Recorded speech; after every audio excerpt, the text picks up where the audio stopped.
As mentioned earlier this morning, some of us that we try to study the Caribbean find like hit in the wall when we try to get data about the Caribbean, right? So it's hard to get data, but thankfully, Compete Caribbean has funded some data collection activities, including the enterprise survey, which was held during 2010. And here I'm going to present a little bit about this survey, the enterprise survey, some analysis that you could call it like what's behind what Jerry said earlier in the morning. I mean, everything that I'm going to say here can be summarized by what he said this morning, but so you can see this as the meat behind what he said. So Caribbean has a dynamic, innovative, and exporting private sector. And now it's the time where everybody is like, oh yeah, this is going to be fun. And then the answer is no.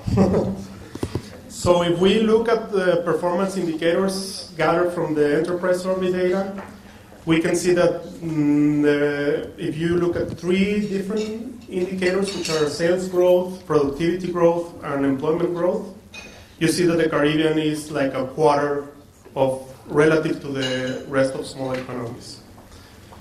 You might wonder which small economies we're talking about. Well, we try to be as fair as possible, so we use the population, less than 3 million people, to compare all the Caribbean countries. So Caribbean, by here, when you see C6 are our managers' 6 countries, which are the Bahamas, Barbados, Jamaica, Suriname, Trinidad, and Guyana.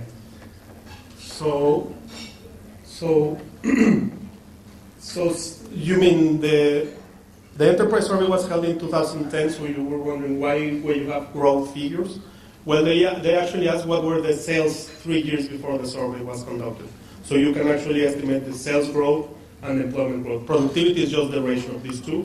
And we see that a quarter of Caribbean firms are a quarter of productive of the rest of small economies. And even if you adjust this by the growth rates that were observed for the small economies, you see that even though you grow like at 0.75 for three indicators, you're still lagging behind when you're compared with the rest of small economies. So what does the Caribbean private sector looks like? Jerry already said so. We're looking at small firms. Small firms meaning less than 20 employees. This is a combined indicator that takes into account current full-time employees and the months that the permanent workers work at the firm. So in the Caribbean, there's 71% of small firms against only 66% of small firms in the rest of small economies.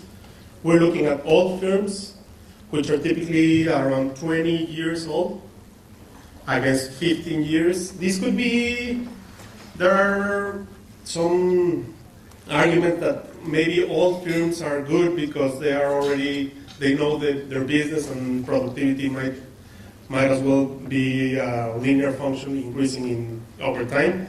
But we found some evidence that this is not the case for the Caribbean. Most of the firms are locally owned and they are not engaged in international trade.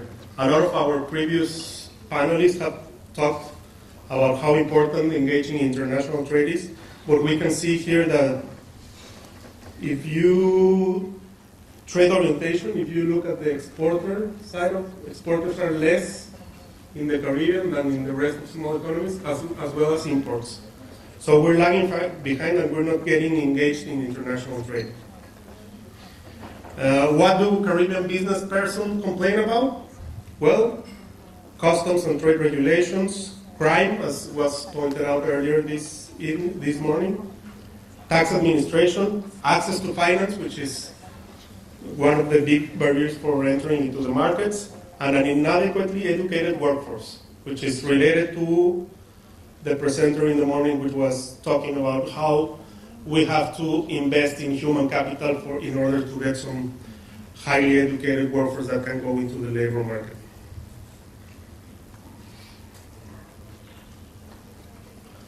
So do they think that government is pro-business? And the answer is no again. Here, an indicator below 1 is worse. So we can see that in all of these indicators for the World Economic Forum, the Global Competitiveness Index, Caribbean is doing worse than the rest of the small economies, except for judicial independence. We already listened to some discussion about the public trust in politicians, irregular payments and bribes, the favoritism decisions of government officials, the wastefulness of government spending, and all this is, yes, it's perceptions based, and I have the question right here. So if you were wondering where this is coming from, for example, public trust in politicians, which was one of the issues raised before, they ask, in your country, how would you rate the ethical standards of politicians? And this is rated in a scale from 1 to 7, where 1 is extremely low and 7 is extremely high. Well, in this indicator, we can see that public trust in politicians is much worse than in the Caribbean than in the rest of small economies. Do they think that they operate in a competitive market environment? Well, the answer is again no.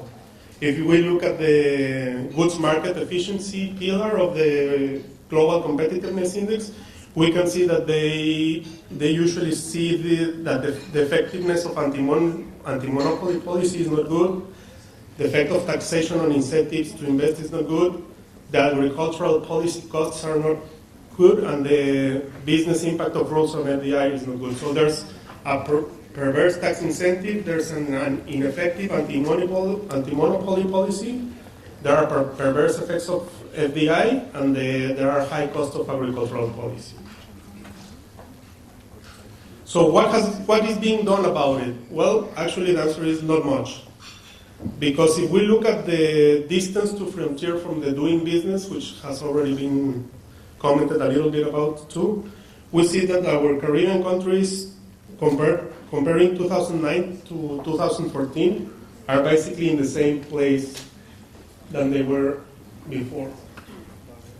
You can see that there, Antigua, the Bahamas, Dominica, Jamaica is the one that has the most improvement in terms of reaching the frontier, which is a measurement that goes to 100. But we can see that we're lagging behind since other small economies are doing much better, like Lesotho, Guinea-Bissau, Macedonia, Timor-Leste, Solomon Islands, and we even have some countries for which they were below in 2014 than in 2009, which are, well, St. Lucia is basically the same. And the Bahamas was a little bit almost the same. So there's not much being done about this. So what we need to do is to enhance economic growth. That this requires micro-reform sector, reform to introduce competition with a leveling playing field. This can be done through a public-private dialogue, all the PPPs. The Caribbean Growth Forum is a great mechanism to get together private sector and public sector participants and talk about their problems and manage to reach to some conclusions and act forward. And it all depends on you, because if we don't do anything, we'll have a relative decline, which is if we construct an index of the GDP per capita and we construct it by 1970 being 1, when it is the same for small economies than the Caribbean, we can see that the forecast based on World Economic Outlook data is not very good for the Caribbean. We see that since we started at the same level in 1970 for 2011, the C6, which are the 6 countries I already mentioned, are just lagging behind, like 30%. And the OECS countries are the only countries that are doing better in terms of the forecast, which is above the rest of small economies, and is increasing. But the Caribbean would be doing worse, even if you disaggregate by the commodity exporters or the tourist-based economies. That's it.